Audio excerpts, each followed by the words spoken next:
আসসালামু আলাইকুম। বাংলাদেশের সাবেক ক্রিকেটার তামিম ইকবাল, যিনি তার পুরো ক্যারিয়ারেই প্রতি মাসে অন্তত দু একবার নানান ধরনের নাটক টাটক করে আলোচনায় এসেছেন। মান, অভিমান, ভালোবাসা, বিচ্ছেদ, এগুলো তার পুরো ক্যারিয়ার জুড়ে। তো সেই ধারাবাহিকতায় গতকালকে আপনারা তার একটা বক্তব্য শুনেছেন।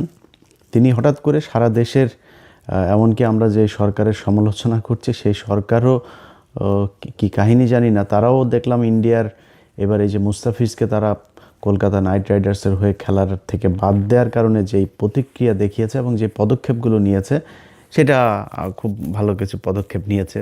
এগুলো মাঝখানেই তিনি এসে বক্তব্য দিলেন যে বাংলাদেশের ভারতে খেলতে যাওয়া উচিত। বাংলাদেশের নাকি 90 থেকে 99% টাকা নাকি আইসিসি তারপরে বাংলাদেশকে দেয়। আপনারা এটার খুব সহজ হিসেবটা যেটা মিলাবেন সেটা হচ্ছে যে বাংলাদেশে যে ম্যাচগুলো হয় এগুলো বাংলাদেশের প্রতিটা দেশেরই ক্রিকেটের জন্য এই যে ম্যাচের যে ফি থেকে বোর্ডকে যে টাকাটা দেওয়া হয়, কিছুদিন আগে আপনারা জানেন যে পাকিস্তানে যখন ক্রিকেট হয়নি সেই দেশে, এই হোম ক্রিকেট বন্ধ থাকার কারণে সেই দেশের কিন্তু ক্রিকেটের বোর্ড যেটা, সেই পিসিবি কিন্তু দেউলিয়া হয়ে যাওয়ার মতো অবস্থা হয়েছিল। অর্থাৎ আইসিসি যদি সব দেশের 90 থেকে 99% টাকা দিত তাহলে পাকিস্তানের এই অবস্থা হইতো না। এই কথাটা পুরোপুরি মিথ্যা কথা। এখন এই মিথ্যা কথা হঠাৎ করে তিনি এসে বললেন কেন, সেটা মূলত আজকের আলোচনা। খেলাধুলা নিয়ে আলোচনা করার সময় নাই, সেটা আলোচনার বিষয়ও না। এটার সাথে বিরাট একটা ষড়যন্ত্র তত্ত্ব জড়িয়ে আছে।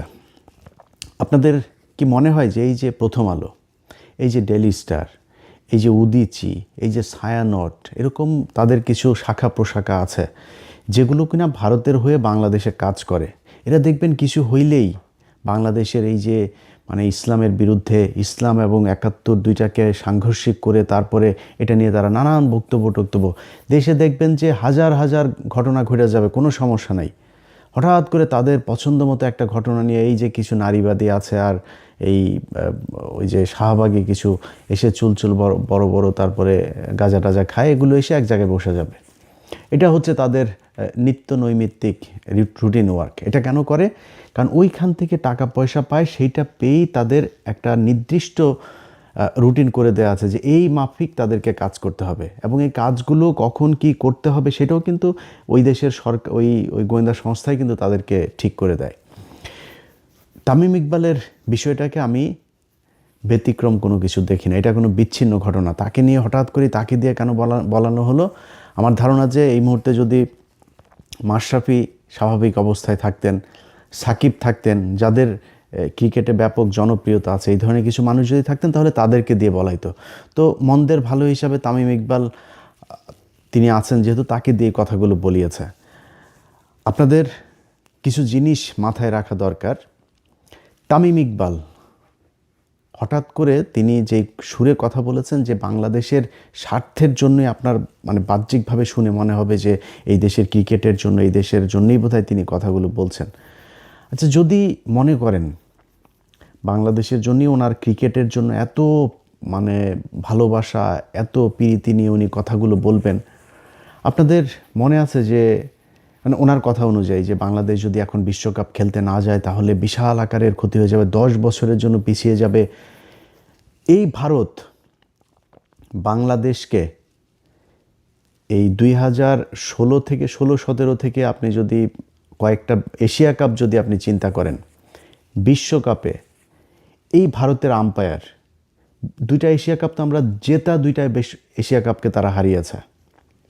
সেই বিশ্বকাপের জন্য উনি কোনো কথা বলেছিলেন যে ভারত আমাদেরকে হারিয়েছে? যদি সেটা আমরা জিততাম, মনে করেন একটা এশিয়া কাপ থাকার মানে কি, এশিয়ার বাঘ, সে এশিয়ার শ্রেষ্ঠ, এটাই তো তাদের বিশাল ব্যাপার।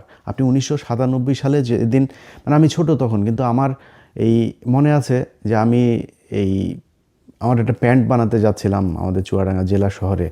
তো ওই দিন হঠাৎ করে দেখি, আমি তার আগ পর্যন্ত জানিও না যে ক্রিকেট বলে পৃথিবীতে কোনো খেলা আছে, তার আগের দিন পর্যন্ত আমি জানি না। সবাই দেখছি রেডিও নিয়ে, তারপরে এই কানের মধ্যে নিয়ে তারপরে শুনছে কি একটা যেন ধারাভাষ্যকার কথা বলছে, ফুটবলের মতোই মনে হয়, আমি জানি না কি হচ্ছিল। হঠাৎ করে আমি আবার আসার সময় দেখি ট্রেনের মধ্যে পুরো রং টং মেখে সারা দেশে বিরাট উল্লাস। ওই দিন টেলিভিশন পত্রিকা সব এই বিশ্বকাপ পরের দিন, মানে ওই যে আইসিসি যেটা বাংলাদেশ জিতে বিশ্বকাপে খেলার মর্যাদা অর্জন করলো, আকরাম খান যে অধিনায়ক ছিলেন। তো ওই একটা ম্যাচ আজকে যে বাংলাদেশের ক্রিকেট সেই জায়গায় নিয়ে এসছে। এই এশিয়া কাপের 2টা এশিয়া কাপ যদি বাংলাদেশ জিতত, তাহলে বাংলাদেশ মানসিকভাবে আরও বিশাল আকারে উঠে যেত না সামনে। সেটা নিয়ে তামিম ইকবাল কোনো দিন ভারতকে বলেছে যে তোমরা এই চুরি করো, তোমরা এইভাবেই করো। বরং ওই ম্যাচের মধ্যে সাকিব আল হাসানকে তাও দেখেছি যে মোটামুটি একটু তর্জন গর্জন করেছে, তারপরে এ কথা বলে নেই। তারপরেও ধরেন ওনার বিশাল ভালোবাসা, উনি বাংলাদেশের ক্রিকেটকে বাঁচাইতে চায়। আচ্ছা, এই যে শেখ হাসিনার সরকার, এই শেখ হাসিনার সরকার আমরা কেন এই যে বিভিন্ন আপনার এই ফ্যাসিস্ট, আপনার এই যে কালচারাল এই ফ্যাসিস্ট যে গণমাধ্যম, ফ্যাসিস্ট যেই আপনার আমলা প্রশাসন, এদের ব্যাপারে আমরা এত তৎপর কেন? এদের বিচারটা কেন চাই? কারণ হচ্ছে যে এই শেখ হাসিনা গেল 15 বছরে যত হত্যা, খুন, গুম যা করেছে সেটার জন্য এরা দায়ী, এরা তাদেরকে সহায়তা করেছে, এই জন্যই তো এদের বিচার চাই। আচ্ছা, এবার আসেন আপনি 2018 সালের একটা নির্বাচন। 2014 সালে যাই হোক বিএনপি আসে নাই। আমি সত্যি কথা বলি, আমি সেদিন কাজে গিয়ে তারপরে বাথরুমে গিয়ে কান্না করেছি। মানে এত খারাপ লাগছিল 2018 সালের সেই নির্বাচনটার রাতে। আপনাদের তো রাত, আমাদের এখানে তখন সকাল। এত খারাপ লাগছিল যে এইভাবে মানুষের চোখের সামনে মানুষকে এইভাবে বোকা বানিয়ে এই নির্বাচনটা এরকম করা যায়। সেই নির্বাচনটা বাংলাদেশের একটা টার্নিং পয়েন্ট ছিল। 14 সালে ঠিক আছে বিএনপি যায় নাই, শেখ হাসিনা করেছে, একা নির্বাচন করেছে। তারপরে ধরলাম 18 সালের নির্বাচনটা তো হইতে পারত। এবং তারা যেভাবে সেই ঐক্য জোট মোট বানায়, এই যে আপনার আওয়ামী দালাল ডক্টর কামাল সহ এই যে এই দালাল কয়টাকে গামছা কাদের টাদের এগুলোকে নিয়ে তারপরে তারা এই হাসিনার এই রয়ের ফাঁদে পা দিয়ে তারপরে বিএনপি একটা জোট গঠন করলো। সেই জোট গঠন করার পরে কি হলো দেখেন, রাতের বেলা ভোট নিয়ে তারপরে দিনের বেলা সেটা প্রচার করলো যে হ্যাঁ এই হয়েছে, আগের রাতেই ভোট শেষ হয়ে গেল। সেই নির্বাচনটা বাংলাদেশের এই যে গেল 5 বছরে, অন্তত 5-6 বছরে যে মানুষগুলো মারা গেল, মানুষগুলোকে মারা হলো, খুন করা হলো, এই মানুষগুলো এই নির্বাচনটার কারণে মরে নাই। এই জন্য আমরা চাই যে এই নির্বাচন, এই প্রশাসন, এই যে জনপ্রতিনিধি সহ যারা সাংবাদিক, শিক্ষক, যারা এই শেখ হাসিনাকে সমর্থন দিয়েছে তাদের সবার বিচার হইতে হবে। আচ্ছা, তাদের যদি বিচার হয়, তাদের অনেকের বিচার হচ্ছেও, সেনাবাহিনীর পর্যন্ত বিচার হচ্ছে, তাহলে ক্রিকেটারদের বিচার হওয়া দরকার না? কেন জানেন? 2018 সালের নির্বাচনের পরে এই দিন আরেকটা নির্বাচন। আচ্ছা, আপনাদের মনে আছে এই যে মাশরাফি বিন মুর্তজা এমপি হলেন, ওই সময় দেশের যে পরিস্থিতি এবং মাশরাফি বিন মুর্তজার যে জনপ্রিয়তা ছিল, আমি বিশ্বাস করি মাশরাফি বিন মুর্তজা যদি মিরপুর স্টেডিয়ামে যায়, একদম স্টেডিয়ামের শেষ মাথায় উঠা যদি একটা মাইক হাতে নিয়ে ডাক দিত যে বাংলাদেশে আমরা এই হানাহানি আর চাই না, শেখ হাসিনা, খালেদা জিয়া, তাদের ভেতরের যে সমস্যা, এটা আমরা ক্রিকেটার যারা আছি, আমি অন্তত আমার জায়গা থেকে ডাক দিলাম, বাংলাদেশের মানুষ সবাই এখানে আসেন, যদি না আসে তাহলে আমি এখান থেকে, মানে সে কিছু একটা শর্ত দিতে পারতো। সে যদি এসে ডাক দিত এই দেশের, আমি বিশ্বাস করি তার যে জনপ্রিয়তা, যে নিরপেক্ষতা তার ছিল, যে গ্রহণযোগ্যতা ছিল, সে ডাক দিলে বাংলাদেশের অন্তত 2-4-10 লাখ মানুষ সেদিন চলে আসতো তার ডাকে।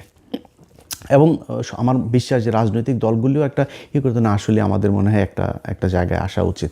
কারণ একটাই মাত্র জায়গা, সেটা হচ্ছে ক্রিকেট, যেইখানে বাংলাদেশের মানুষ কোনো দলাদলি করে না। এই ক্রিকেট যখনই আসে তখনই বোঝা যায় যে এই দেশের মানুষের কত দেশপ্রেম, সবাই এক হয়ে যায়। সেই ইন্ডিয়া হোক, পাকিস্তান হোক, ইংল্যান্ড হোক, অস্ট্রেলিয়া হোক, যেটাই হোক, ক্রিকেটে আমরা সবাই এক।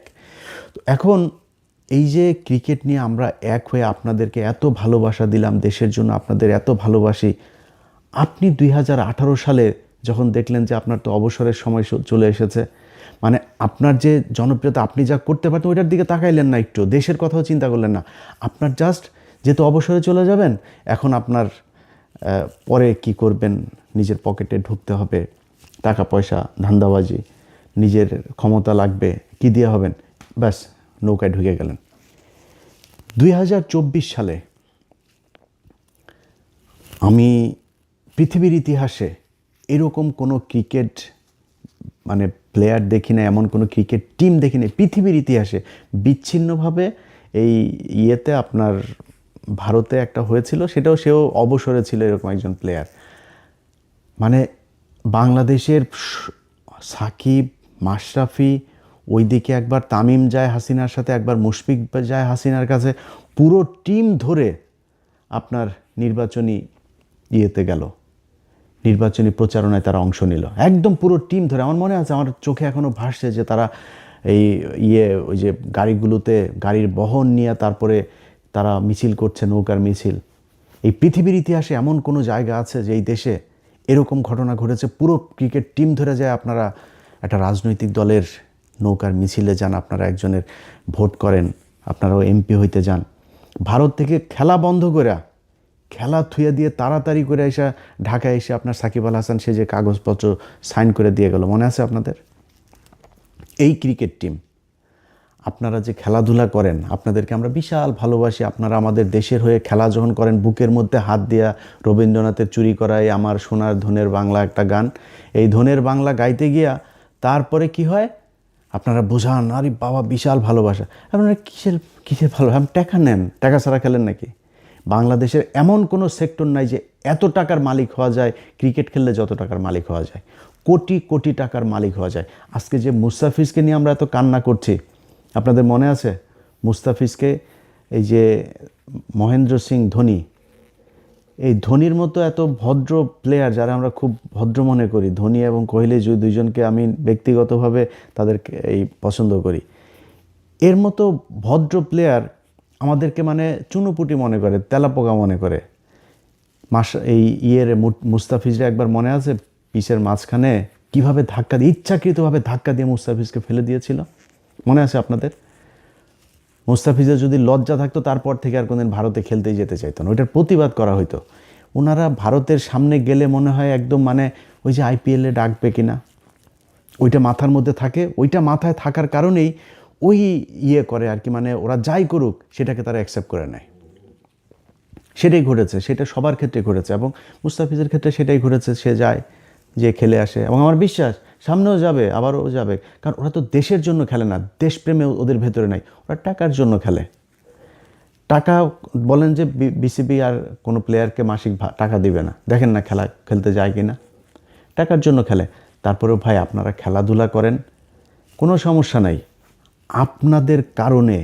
সেটা আপনি যদি এখন মনে করেন বিএনপি আছে, এখন জামাত আছে, এখন তো আওয়ামী লীগ নাই, আমি চাই না আপনারা, ইভেন আপনি অবসরে গেলেও আমরা চাই না যে আপনারা কোনো দিন কোনো দলে আসেন, কারণ আপনারা এমন একটা জায়গায় যে আপনাদের জন্য এই দেশের সব মানুষের ভালোবাসা আছে, সব মানুষ আপনাদের। হ্যাঁ, যদি বিশাল কোনো জাতীয় কোনো ক্রাইসিস তৈরি হয়, আপনারা একটা কথা বলেন যে ঠিক আছে আমাদের এইটা এখন করা উচিত, এটা জনগণ যেটা প্রত্যাশা করে, জনগণ যেটা চিন্তা করে, এরকম কথা বলেন, আমার বিশ্বাস সবাই মেনে নেবে। কিন্তু খামোখা এই যে নির্বাচনে যাওয়া, এমপি হওয়া, তারপরে ধান গম চুরি করার আশায় এই সংসদে যাওয়া, এটা তো আপনাদের দিয়ে মানায় না, আপনারা করতে পারেন না এটা, কারণ আপনাদেরকে আমাদের পকেটের টাকা দিয়ে আপনাদেরকে দেওয়া হয়, খেলতে সুযোগ দেওয়া হয়। আপনারা মনে করেন না যে আপনারা ফ্রি বাংলাদেশের জন্য খেলেন। তো সেই কাজগুলি তারা করেছে। আপনি এই গত 15 বছরের বাদ দিলাম, যদি 18 সাল থেকে 24 পর্যন্ত এই 5-6 বছরের কথাও যদি বলি, যে প্লেয়ারগুলো চুপচাপ 3 তারিখে 3 আগস্ট 2024 তারিখ 3 আগস্টও এই তামিম ইকবাল সে প্রধানমন্ত্রীর কার্যালয়ে গিয়েছে। ওই আমার এই ফেসবুক পেজে আমি গতকালকে একটা পোস্টে দিয়েছি, দেখেন সেখানে সে স্বাক্ষর করে গিয়েছে। সেখানে যারা যারা গিয়েছে একটা ওই দিনের যেই লগ শিট সেটা আমাদের কাছে আছে, সেটা আপনি সেখানে সে 3 তারিখে গিয়েছে। 3 তারিখে যাওয়ার মানে কি, আপনি এই জুলাই মাসে যে মানুষগুলোকে হত্যা করা হয়েছে আপনি সেটার পক্ষে কাজ করেছেন, এই জন্য আপনি হাসিনার কাছে গিয়েছিলেন। যারা প্লেয়ার, আর্মি পুলিশ, ব্যবসায়ী, যারা যারা গিয়েছে শেখ হাসিনার কাছে, শেখ হাসিনাকে ওই ঘটনায় সমর্থন দিয়েছে, তারা সবাই খুনি। এই জন্যে আমরা চাই যে এদের সবার বিচার হওয়া দরকার। আপনি দেখেন এই আসিফ নজরুল উপদেষ্টা হয়েই তারপরে কি বলল, যে আমরা হাজার হাজার এই যে মামলা হয়েছে, হাজার হাজার আসামি করা হয়েছে। আরে বেটা, হাজার হাজার কি, লক্ষ লক্ষ আসামি হওয়া দরকার। কারণ যেই ব্যক্তি আওয়ামী লীগ করেছে সেই হত্যা মামলার আসামি হবে। এখন যে সরাসরি একজনকে খুন করেছে, সরাসরি একজনকে গুম করার সাথে জড়িত ছিল, একজনকে গুলি করেছে, তার শাস্তি এক হবে। যে একটা ওয়ার্ডের সভাপতি ছিল, একজন কর্মী ছিল, ওই বৈষম্য বিরোধী আন্দোলনের ওই ছাত্রদের বিরুদ্ধে ওই পাশে মিছিল করেছে, অবস্থান নিয়েছে, তার বিচার অন্য আরেকটা হবে, সে যদি কাউকে মেরে না থাকে। বাট বিচার তো হইতে হবে। এসেই বললেন না, এত মানুষের, এত হাজার হাজার মানুষের বিরুদ্ধে এইভাবে মামলা দেওয়া ঠিক হয়নি, এই কথা যেদিন বলেছে সেই দিন থেকেই এই আসিফ নজরুল আওয়ামী লীগের হয়ে তারপরে কাজ করছে। আওয়ামী লীগ, আসিফ নজরুল এসে এবার আপনার বিশাল আকারের নাকি তিনি আইন বিভাগের নাকি বিশাল কিছু করে ফেলেছেন। তো কি করেছেন হচ্ছে জামিন এখন খুব দ্রুত করা যাবে, আপনার অনলাইনে পেয়ে যাবেন এবং অনলাইন থেকে সাথে সাথে জামিন হয়ে যাবে। জামিন কারা হবে? ওই যে আওয়ামী লীগের ওদেরকে জামিন করার জন্য উনি তাড়াহুড়া করে এটা করেছেন। যদিও এখনও যারা ওই যে আওয়ামী লীগের সময় যেই আলেমরা জেলে গিয়েছিলেন, বিডিআরের লোকজন জেলে আছেন, ওই লোকগুলির জামিনের বেলায় আবার ওনাদের 4 দিন 5 দিন 6 দিন আমি এইখান থেকে দোষণ না দিলে আবার ওনারা ছাড়েন না। কিন্তু আওয়ামী লীগের ক্ষেত্রে কিন্তু গোপনে গোপনে, এই যে দিলীপ আগারওয়ালাকে কেউ জানেও না, অ্যাটর্নি জেনারেল, ওই কায়সার কামাল বিএনপির, আর এই আসিফ নজরুল, এই 3 বদমাইশ মিলা তারপরে দিয়ে দিল, জামিন দিয়ে দিল, চলে গেল।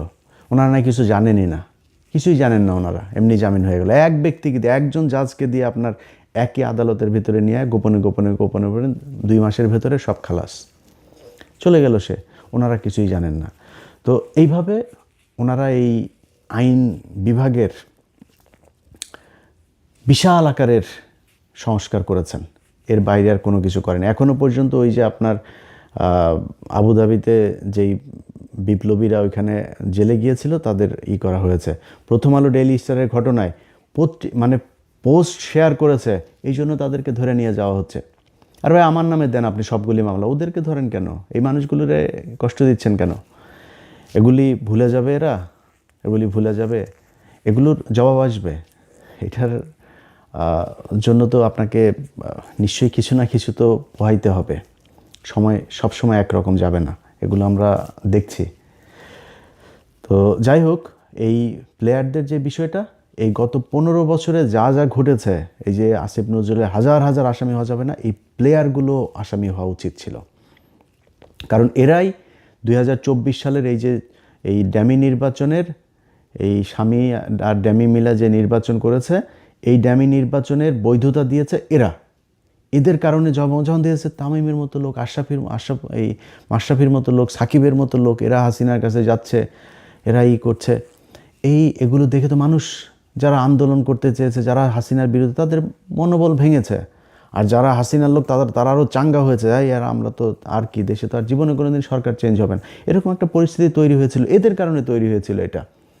এখন এইসব জিনিসগুলোর পরে তাদের ব্যাপারে ব্যবস্থা নেওয়া হয় নাই দেখেই আজকে এরা করছে। এই যে মুশফিক, কি সুন্দর, আরে বাবারে বাবা, ওনারা এখন সব প্লেয়াররা মিলে এক হয়েছে, খেলতে যাবেন। ওনারা সব প্লেয়াররা, মানে ওরা খেলতে যাবেন, খেলতে গেলে মাল পাবে, তো মাল পাবে, এই জন্য খেলতে যাওয়ার জন্য পারাপারি শুরু করে দিয়েছে। ওনাদের ভিতরে কোনো দেশপ্রেম নাই। সব কটা, এই যে কালকে দেখেছেন না, ওই বিসিবির পরিচালক নাজমুল ভাই, আপনাকে স্যালুট। আপনি এই তামিমকে যে ভারতীয় দালাল বলেছেন, ও ভারতীয় দালাল, খালি ভারতীয় দালাল না, ও ভারতের মানে এই চামচা, ভারতের আপনার মানে মাল করে, এই ভারতের টাকা খেয়ে তারপরে এগুলি বলেছে, ভারতীয় গোয়েন্দা সংস্থার লোকও, এই কারণেও এগুলো করেছে। তো বিসিবিকে চাপ দিচ্ছেন ওনারা খেলতে যেতেই হবে, ওনাদের খেলতে গেলে মাল পাবে, এই জন্য খেলতে যাবেনি ওনারা।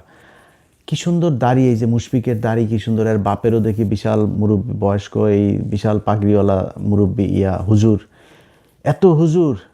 এত আপনি প্রতিবাদ করা শিখছেন এখন, কই এই যে 15টা বছর এতগুলো মানুষের যে মারা হইলো, আপনি জানেন না এটা কি মিথ্যা কথা? এই যে আলেমগুলোরে ধরে আপনার মারা হইতো, এই যে পিলখানায় এতগুলো মানুষ মারা হইলো, এই যে হেফাজতের ঘটনা এতগুলো মানুষ মারা হইলো, আপনারা একটা কথা বলেন নাই তো? একদিনে তো একটা দেশপ্রেম দেখাইলেন না যে না এটা করা উচিত না, কী হইতো? আপনি তো খেলাতে আপনি তো মানে অটো চয়েস ছিলেন দলের, আপনারা তো টিম থেকে বাদ দিয়ে দিতে পারতো না, একটা কথা বলেন নাই। এখন আপনি এসছেন বিশাল আকারের দেশপ্রেম দেখাইতে আর হচ্ছে গিয়ে নীতি নৈতিকতা শিখাইতে। কারণ কি, খেলতে যেতে হবে। আর ওই যে ইন্ডিয়া থেকে মাল দিচ্ছে, এইটা বলো এইটা বলে ঠিক করো এরকম করো, এই বলে এইটার কারণে তারা এগুলো করছে। এখন তারা খেলতে যেতে চায়, বিসিবিকে নানানভাবে চাপ দিয়ে, নানান নেগেটিভ, নানান মিডিয়াও এখন দেখে না, মিডিয়াগুলো তো এগুলো সব ইন্ডিয়ান টাকা মালেই চলে, এগুলোর দিয়া এরা এখন একটা তৈরি করতে চাচ্ছে যে না খেলতে যেতে হবে, বাংলাদেশে খেলতে না গেলে বিশাল আকার। আরে বেটা, খেলতে আমরাও যেতে চাই, বাংলাদেশ তো খেলতে যেতে চায়, কেন খেলবে না বাংলাদেশ?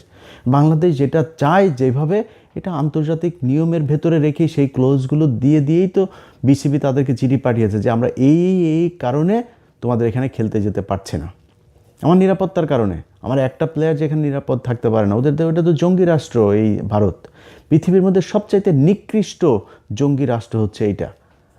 এর দেশে আপনি তো জীবন নিরাপত্তা নিয়ে আসতে পারবেন না। সো আমার সেই কারণ দেখিয়ে আমি চেয়েছি যে আমরা করব না, অথচ তিনার এখন খেলতে যাবেনি। আর খেলতে যাওয়ার এই কারণেই এখন নতুন করে তৈরি করেছেন মিথ্যা কথাবার্তা বলে 90 থেকে 99% টাকা আমাদের আইসিসি দেয়, আমাদের খেলতে না গেলে সব প্লেয়াররা সব ধ্বজভঙ্গ হয়ে যাবে। এই বিশ্বকাপ খেলতে জানেন তো, বিশ্বকাপে আপনি মনে করেন নকআউট খেলা একটা ম্যাচ খেলে যখন আউট হয়ে যান তো কী হয়েছে? এরপরের বিশ্বকাপে খেলবেন, এরপরে বিশ্বকাপে কি ভারতে হবে নাকি? পরে হোম সিরিজ খেলবেন, বাইরে যাবেন, সফরে যাবেন, খেলবেন। এর জন্য কি হইল, কি সমস্যা? এগুলোর ন্যারেটিভ তৈরি করে তারপরে এই ভারতের যে বয়ান সেটাকে আমাদের দেশে প্রতিষ্ঠিত করতে চায়, এর বাইরে কোনো কিছু না। যাই হোক, আমরা এই প্লেয়াররা যেই আমাদের আবেগ নিয়ে খেলে তাদের পয়সার জন্য, এটা আজকে বোঝানোর জন্যই মূলত এই ভিডিওটা করলাম। আর ভবিষ্যতে কোনো প্লেয়ার যারা বাংলাদেশের জাতীয় দলে খেলাধুলা করে, এই খেলাধুলাকে খেলাধুলার জায়গায় রাখতে চাই। আমি এমনকি ছাত্র রাজনীতিরও বিরুদ্ধে, কিন্তু সেটা সম্ভব না, যদিও এটা কেউই মানবে না, সবাই গোপনে গোপনে করবে। সো আমি এটারে নিয়ে অন্তত খেলার বিষয়টাতে এটা যেন হয়। এবং ভারতের বিরুদ্ধে বর্তমান সরকারের যে অবস্থানটা নিয়েছে এই মোস্তাফিজের ব্যাপারে, এটার প্রতি সরকারের প্রতি সর্বোচ্চ সমর্থন জানিয়ে শেষ করছি। আল্লাহ হাফেজ।